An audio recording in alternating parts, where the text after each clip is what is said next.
Trinamool BJP BJP BJP জিন্দাবাদ।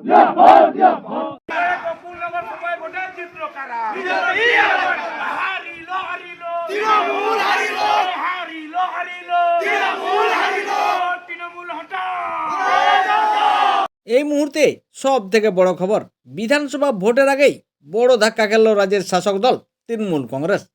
আর মাস চারেক পরেই রাজ্যে বিধানসভা নির্বাচন। ঠিক তার আগে রাজ্যের বিরোধী দল নেতা শুভেন্দু অধিকারীর গড়ে বড় জয় পেল বিজেপি। গত রবিবার নন্দীগ্রামের গোকুলনগর সমবায় কৃষি উন্নয়ন সমিতির নির্বাচন হয়। নন্দীগ্রামের গোকুলনগর সমবায় কৃষি উন্নয়ন সমিতির মোট আসন সংখ্যা 12টি। বিজেপি ও তৃণমূল সবকটি আসনে প্রার্থী দিয়েছিল। যদিও ওই সমবায় সমিতিতে শান্তিপূর্ণভাবে ভোট হয়, কিন্তু নির্বাচন শেষে ভোট গণনার পর দেখা যায় বিজেপি সমর্থক প্রার্থীরা 9টি আসনে জয়লাভ করেছে এবং তৃণমূল সমর্থিত প্রার্থীরা 3টি আসনে জয়লাভ করেছে।